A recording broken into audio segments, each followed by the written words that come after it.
سلام و درود فراوان به همه دوستان و عزیزان و همراهان کانال یوتیوب دانسته. توی این ویدیو قصد دارم 3 از تستای آزمون یوس رو براتون حل کنم. تست اول، همونطور که میبینید چند تا کسر رو به همین صورت در هم، یعنی روی هم دیگه نوشته و جوابش از ما میخواد. برای حل این گونه از کسرها میریم سراغ کوچکترین کسری که در پایین ترین مقطع نوشته شده، یعنی این. اول جواب اینو به دست میاریم. برای به دست آوردن جواب این میتونیم از این فرمول استفاده کنیم. این فرمول چیه؟ اگه یه عدد صحیح به اضافه منهای واحد کسری بشه، خب در واقع اینطوری بود که ما یه مخرج 1 به آ میدادیم، مخرج مشترک میگرفتیم، این مخرج رو در این صورت، این مخرج رو در این صورت ضرب میکردیم رو و جمع و تفریق رو جواب رو به دست می‌آوردیم. من این اومدم خلاصه نوشتم، یعنی اینکه دیگه لازم نیست که اینجا بیان 1 بدید یا ذهنتون رو درگیر کنید. بلافاصله آ رو در سی به اضافه بی یا منهای بی روی سی بنویسیدش. اینجا هم همین کار میکنم. 1 رو در 5 ضرب میکنم به اضافه 4 میکنم، اینجا به اضافه است. 1 5 تا 4 تا اضافه شد 9 پنجم. سریع رسیدیم یعنی به این جواب. خب دوباره می‌نویسمش.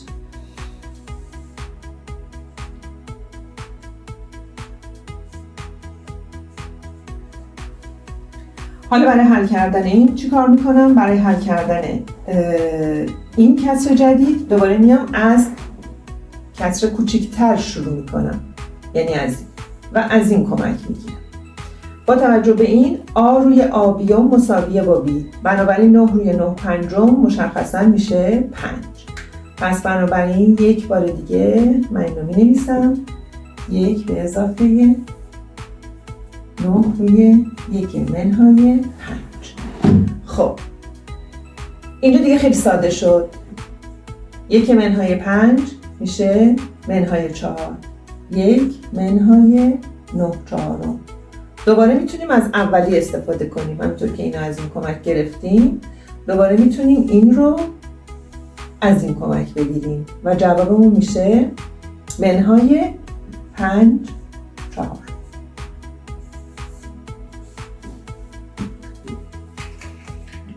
خب تست دوم چی داریم؟ x به اضافه y مساویه با z منهای y مساوی 3. گفته اگه این شرط برقرار باشد xz منهای xy منهای yz به اضافه z2 رو برای ما به دست بیاریم. جوابش هم نوشته، ببینیم که کدوم صحیحه. اینجا توی این عبارت جبری اول میریم سراغ این عبارت جبری. در واقع میام از این دوتا از xش فاکتور میگیرم، میشه z منهای y. از این دوتا از زدش فاکتور میگیرم، یه جابجایی کوچیکم میکنم، یعنی z2 منهای y z رو در نظر میگیرم. بنابراین علامت اینجا میشه مثبت، میشه z منهای y. خب همطور که میبینید توی این دوتا عبارت دوباره z منهای y مشترکه، پس z منهای y از اولی میمونه x، از دومی هم میمونه مثبت z به اضافه z. قبل از اینکه این عبارت رو جایگزینی کنم، چون که z منهای y رو دارم 3، نگاه میکنم x به اضافه 3 z رو ندارم، پس اول x به اضافه z رو باید به دست بیارم. میام از این کمک میگیرم، از مفهوم شرط اولیه مسئله. این در واقع چجوری بوده x به اضافه y مساوی با 3، z منهای y هم مساوی با 3. در واقع این به این صورت بوده، دو طرف این عبارت جبری با هم برابره، پس طرفای اول هم برابره و ما به این صورت نوشته بودیمش. حالا میام اینو من تفکیک جدا سازی کردم، یعنی x به اضافه y برابر با 3، z منهای y برابر با 3. میام این دوتا رو با هم دیگه جمع کنم. همونطور که میدونیم y ها قرینن از هم کم میشن، یعنی حذف میشن. بنابراین اینجا یه دونه x به اضافه z داریم که جوابمون میشه 6. x به اضافه z 6 جایگزین کردم، z منهای y 3، پس میشه 3 ضرب در 6 میشه 18، یعنی جواب صحیح 18. خب تست سوم چی میگه؟ تست تست سوم میگه 3 به توان x برابر 125. 5 به توان y هم برابر با 9. اگر اینها رو فرض مسئله در نظر بگیریم، از ما میخواد که x ضرب در y رو مقدارش رو به دست بیاریم.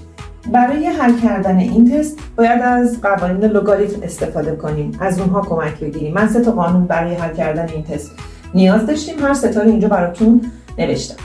در ابتدا از این قانون استفاده میکنیم. این قانون میگه b به توان y برابر با x. اگه اینو بخوایم به صورت لگاریتم بنویسیم چجوری مینویسیم؟ میشه لگاریتم x در مبنای b برابر با y. اینجا چی داریم؟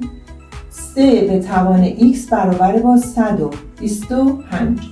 اگه از این قاعده استفاده کنیم میشه لگاریتم 125 که همون x که میره داخل لگاریتم، 3 میاد مبنامون قرار میگیره و x در واقع میشه همون y که اونجا مجهوله.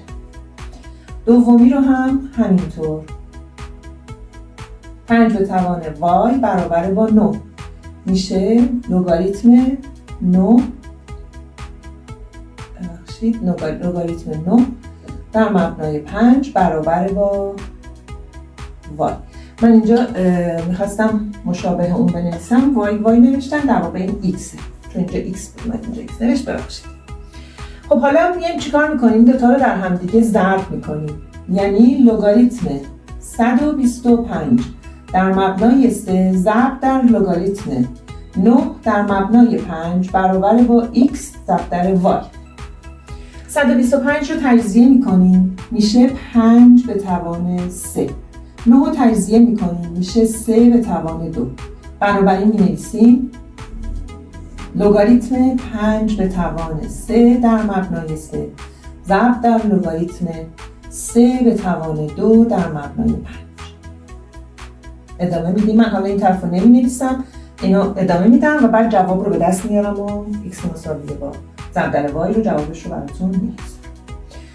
خب برای این میایم از این قاعده کمک میگیریم. اینجا میگه لگاریتم a به توان n در مبنای b رو میتونیم بنویسیم n توان این عدد رو بیاریم کنار لگاریتم قرار بدیم n در لگاریتم a در مبنای. پس بنابراین ما اینجا 3 و 2 رو باید بیاریم کنار لگاریتم. پس میشه 3 لگاریتم 5 در مبنای 3 ضرب در 2 در لگاریتم 3 در مبنای 5. خب اینجا رو خوب دقت کنید. 3 ضرب در 2 رو میارم کنار مینویسم، چون ضربه دیگه، درسته؟ اینا همشون بینشون ضربه، میتونیم جابجایی داشته باشیم. لگاریتم 5 در مبنای 3 در لگاریتم 3 در مبنای 5. حالا برای این قسمت از این الگو و از این فرمول استفاده میکنیم. میگه لگاریتم a در مبنای b ضرب در لگاریتم b در مبنای a برابر با 1. پس بنابراین اینجا دقت کنید، آمون 5 بیمون 3. لگاریتم a در مبنای b در مبنای a. بنابراین جواب این میشه 1. 3 ضرب در 2 هم که میشه 6. در نتیجه x در y جوابش میشه 6، یعنی گزینه ای.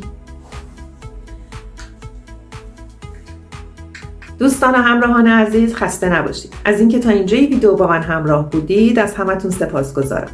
اگه محتوای ویدیو رو پسندیدید لطفاً اون رو لایک کنید، دکمه سابسکرایب رو بزنید، زنگوله کنارش هم به صدا در بیارید. اینطوری میتونید در جریان ویدیوهای کانال من قرار بگیرید. امیدوارم که روز خوبی داشته باشید. تا ویدیوی بعد، خدا نگهدار.